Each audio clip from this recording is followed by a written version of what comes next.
Hi everyone. Today we're going to talk about the Central Plains, which is the Midwest and Great Plains part of the country for your lab today. Here's what I'm going to be making, and I have this on your lab sheet, some techniques. Do you want to get a little closer? Yeah, that I want you to do. So Central Plains, aka the Midwest and Great Plains. I'm going to make Kansas City barbecue baby back ribs because I want you to see the different sauces. You don't have to use ribs. You can use a piece of your pork if you want. I'm going to make scalloped au gratin potatoes. I'm making a bechamel into a cheese sauce. And I'm going to do an oblique cut.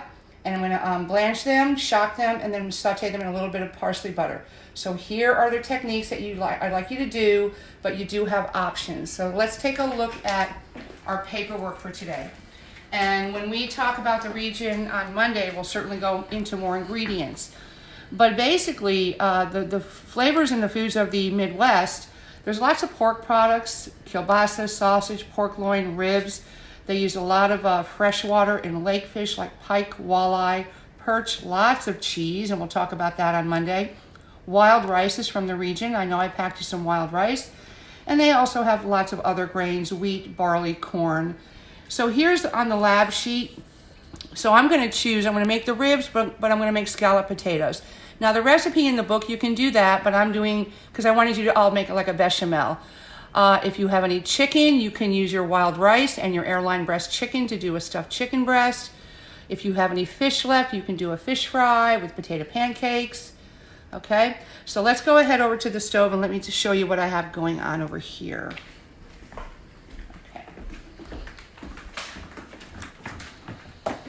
All right, so this is my cheese sauce.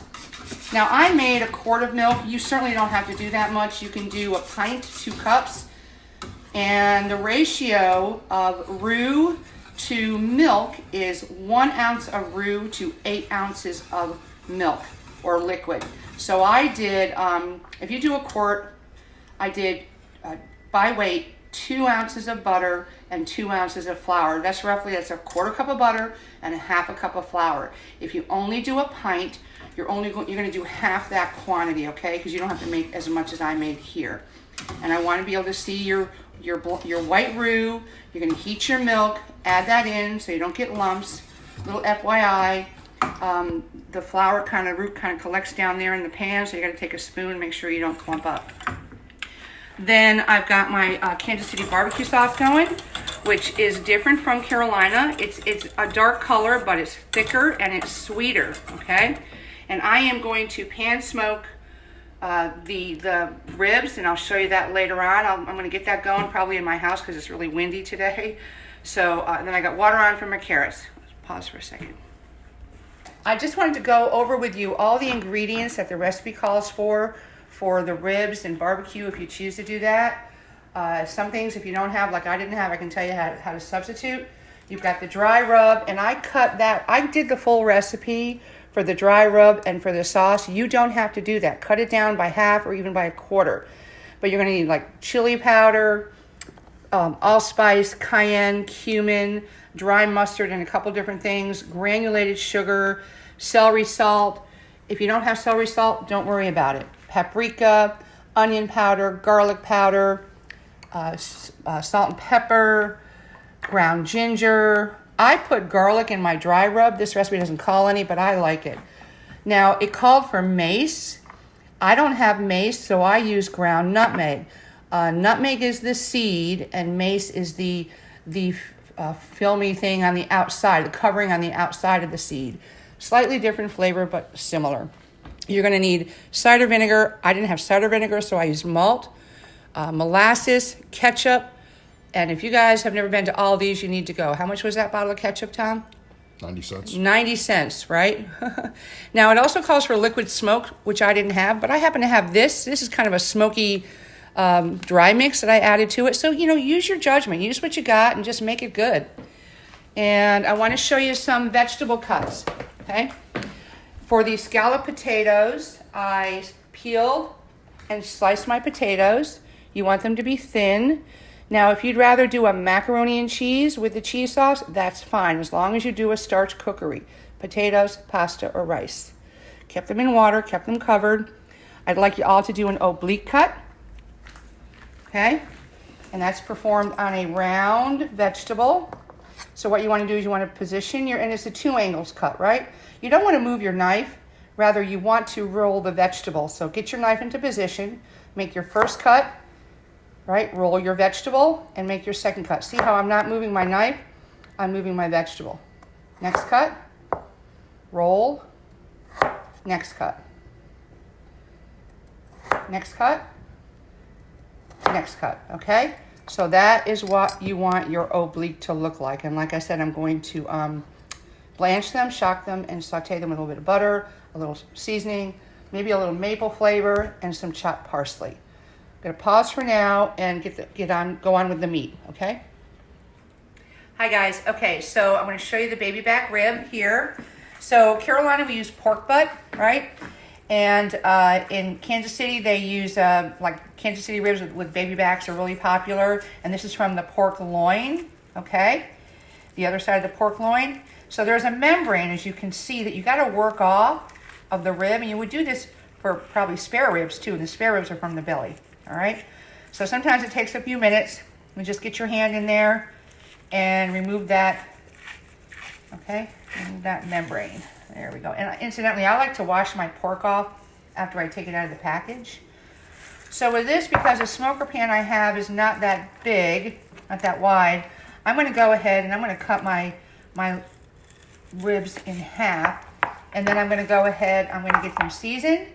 I'm going to get the smoker going. And then I'll show you what that looks like when that's done. All right? Okay guys, I just wanted to show you, the wind died down some, so I was able to put the smoker on my grill and I got the embers going. So now I'm just going to close the lid and I'm going to let it smoke for maybe, I don't know, a couple of minutes, 2 to 3 minutes each, one side, then flip it, and then I'm going to finish it in the oven. So I'll show you that in a few minutes.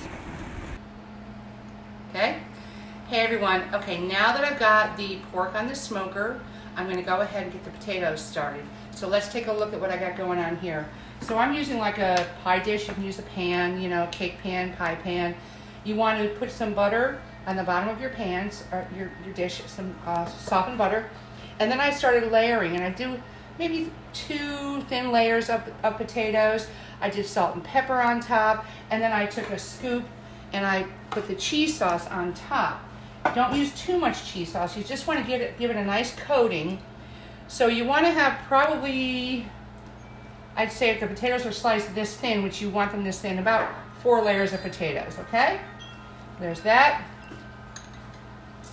Now, as I said on the bechamel, I did 1 quart of milk to 4 ounces of roux, which was 2 ounces by weight of butter, which is a 1/4 cup, and 2 ounces by weight of flour, which is roughly about a 1/2 cup. You don't have to do that much. You can do a pint, right? So that's 2 cups, 2 8-ounce.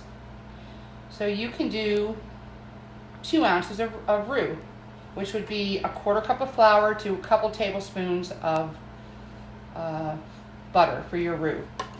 Now in my bechamel, or my cheese sauce rather, I did a bechamel.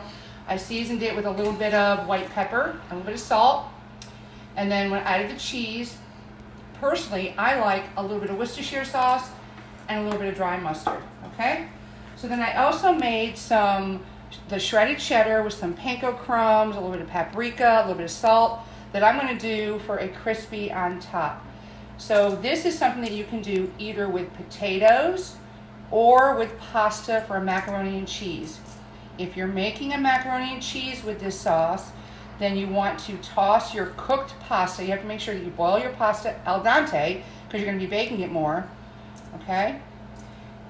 And then you toss your cooked pasta.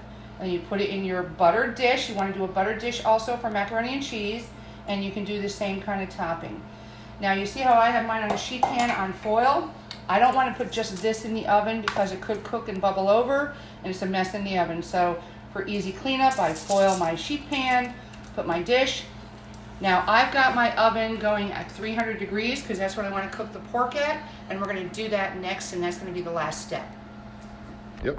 All right, so the potatoes are done. They're in the oven. I'm fine with cooking them at 300 degrees. Now, the recipe in the book for the pork, it says to cook it on a smoker for 2 hours at 250 degrees. I don't have a smoker. I can only do the pan smoking, which again is a intense smoke. So I like to line a pan with foil. I got my ribs in there, and I'm going to cook it at 300 degrees for about an hour with basting it with the sauce maybe every 15 to 20 minutes, okay?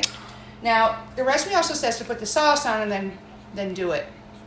Pause. I'm concerned about the beer sitting out, so I'm going to show you why I have a beer sitting out. So what I like to do with barbecue when I cook it in the oven, geez, Tom, I like to put some beer on it. So see, it's got the dry rub, it went on the smoker.